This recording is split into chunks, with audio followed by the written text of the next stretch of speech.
Travis, get down.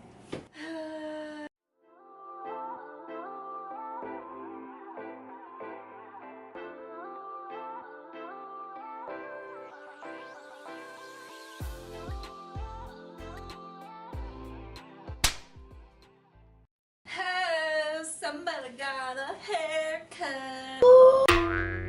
So I have a really cool trick for you today, or at least I think it's a pretty cool trick. I very recently acquired one of these nut milk bags. The folks at Ellie's Best sent me one of these to kind of play around with and come up with a few fun recipes. So I've actually been wanting to get one of these for quite a long time, so I was actually very excited to try this out. Anyway, now back to the subject at hand. I have been wanting to make my own almond milk or my own nut milk.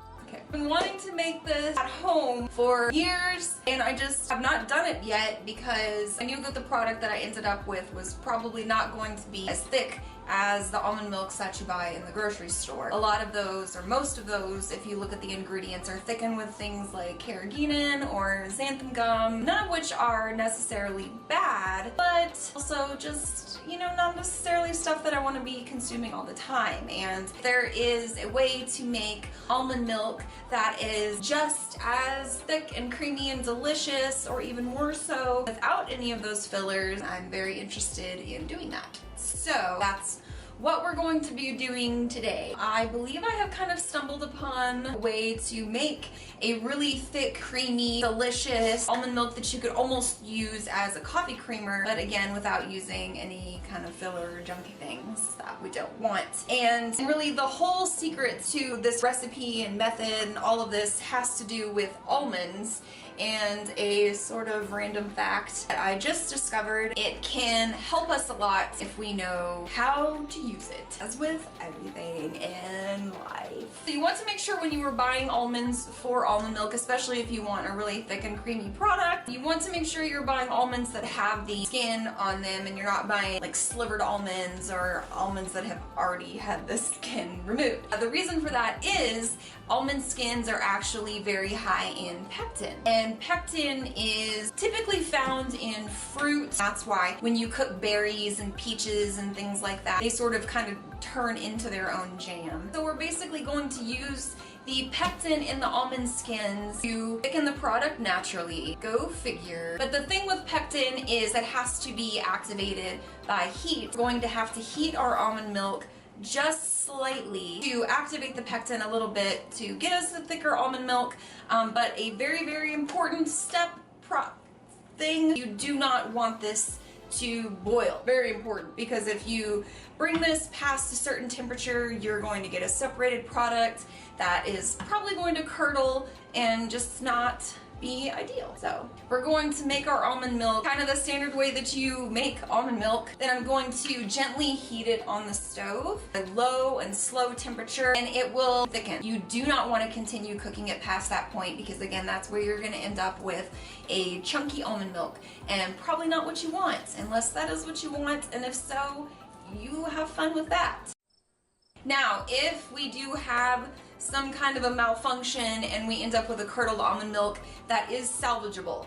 Are you recording? I like to feel myself when I'm not recording. So I have here 1.5 cups of almonds, again with the skin, in about 6 cups of water, and I also actually let this soak for 2 days because I did not get to film this video yesterday. But you can see that the almonds have absorbed quite a bit of water. They're much larger than they generally are. This will also make them softer and easier to blend, so we're not killing our electric equipment, because I don't like to replace you guys. Along with my nut milk bag, my almonds, my mixer, I also have here a few storage containers. You can use whatever you would like. And then I'm actually gonna try to strain this into a bowl instead of straining this straight into a pitcher. I just think that that may work a little bit better. I have never done this before, so I don't know. First thing I'm going to do is blend up my almonds in a couple of batches. I'm probably going to blend this up in I don't know, 2 to 3 different batches. Let that spin for 2 to 3 minutes. Make sure that it's really broken down and emulsified. And to each batch, I'm going to add, how much do I want to add? I'm gonna add about just a teaspoon of agave and a little bit of vanilla powder because I want to. But you know, a cool thing about this is you're making it yourself, so you can make it whatever flavor that you want. So let's start making our almond milk.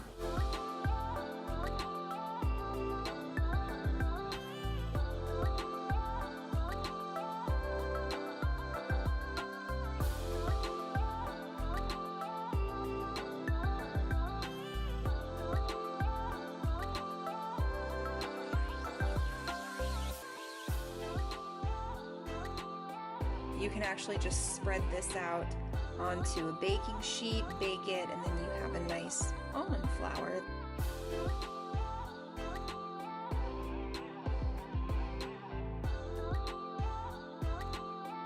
And this is similar to if you've made an ice cream base or a custard or a pudding. It's gonna stay pretty thin and watery for a little while, and then it will start to get a little bit thicker. Just go slow and keep an eye on it and pull it whenever you are ready.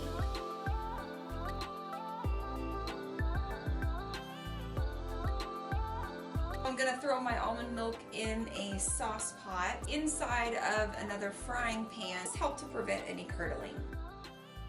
And mine's been cooking for, I would say, about 20 minutes. It's kind of coating the back of the spoon. You can let it go a little bit more than that if you want. Mine did come out pretty smooth, but I'm gonna go ahead and re-strain this through my bag just to make sure that it's really smooth and creamy. If you do happen to have your almond milk curdle on you, throw it back in the blender, pass it through your nut bag again, and you should be good to go. Keep it in an airtight container. I believe it will last for up to a week, and yeah, enjoy. Alright, that's it. That's all I got. Hope that was enough. I hope you guys enjoyed this video and that you give this a try. I hope this was helpful for you. If you want to try to make this for yourself and you do not already have a nut milk bag, you can get one from Ellie's Best on elliesbest.com. They have given me a coupon code to pass along to all of you, and I will Simple Care stuff. You can save money. If you guys have any suggestions, feel free to leave them in the comments below. As usual, any comments, tips, advice.